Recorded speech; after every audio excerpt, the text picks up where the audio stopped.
저는 퇴직하는 날까지 교실에서 아이들과 함께 웃으면서 얘기하고 관심에 대해 나누면서 그 아이들의 미래에 조금이나마 보탬이 되는 선생님으로 기억되고 싶습니다.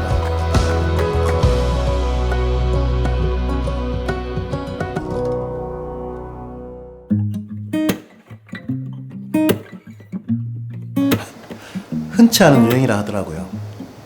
다정하고 친절하다.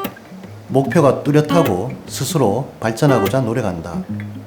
왠지 좋은 말은 다 있는 듯한데 생각해보면 제 성격과 큰 차이가 없는 것 같습니다.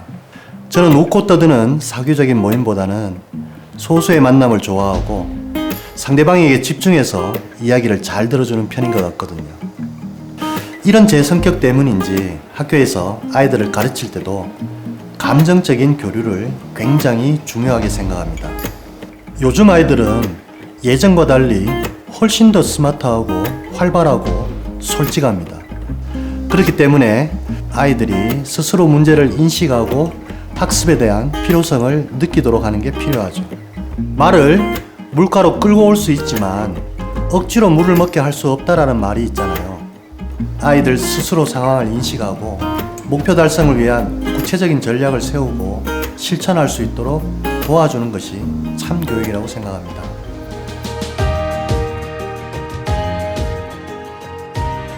영주여고에 재직할 때 고교학점제 연구학교를 공모한다는 공문이 왔어요. 교장 선생님과 상의한 후에 동료 교사들과 의기투합해서 신청을 했는데 다행히 뽑혔습니다. 고교학점제에 대한 정부의 로드맵이 분명했고 나중에 뒤따라가는 것보다 먼저 준비하고 앞서 나가는 것이 낫다고 생각했거든요. 선생님과 학부모님들의 공감대를 얻어 3년간의 연구학교를 시작하게 되었고 교육과정을 구상하고 설계하는 업무를 맡게 되었습니다. 그런데 학교가 일률적으로 편성한 교육과정 속에서 학생들이 수동적으로 수업을 듣는 몇십 년의 틀을 깨뜨린다는 것이 결코 쉬운 일이 아니었습니다. 경험도 없고 연구학교 사례들도 많지 않아서 정말 고생을 했습니다. 선행학교를 벤치마킹하기 위해 전국을 다니며 발품을 팔았는데 대부분의 학교들이 이전의 관행에서 벗어나지 못하고 있더라고요. 학생의 선택권을 보장한다면서 결국 선택을 제한하고 강요하고 있는 모순되고 억지스러운 규칙을 벗어나지 못했던 거죠. 학생들의 과목 선택권이 보장되는 교육과정을 만들기 위해 많은 고민을 했습니다. 고민 끝에 국어, 수학, 영어 등의 교과군에서 한 과목 또는 두 과목을 선택하게 하는 방법에서 벗어나 전체 교과에서 학생들이 자유롭게 선택할 수 있도록 하고 2학년과 3학년이 함께 공부하는 완전 개방형 무학년제 교육과정을 만들었습니다.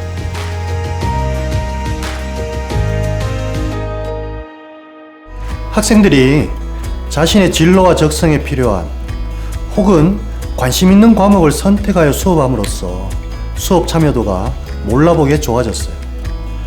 교과와 관련된 생활 속의 주제를 직접 선정해서 개념을 탐구하고 문제 해결 방법을 스스로 혹은 친구들과 함께 찾음으로써 능동적이고 자기주도적으로 학습을 하게 된 거죠. 조력자로서의 역할을 수행하면서 학생들의 성장 과정을 기록하여 평가하는데 정말 살아있는 수업이 되고 있다는 게 느껴지더라고요. 사실 고교학점제는 모든 고등학교에서 이미 시행되고 있다고 할 수 있습니다. 왜냐하면 고교학점제의 기본적인 부분은 2015 개정교육과정의 학생 선택 중심 교육과정이기 때문입니다. 고교학점제가 추구하는 가장 기본적인 방향이 학생 개개인의 진로와 적성에 적합한 과목을 선택하고 자신이 선택한 과목을 즐겁게 배울 수 있도록 도와주는 것이라고 생각합니다.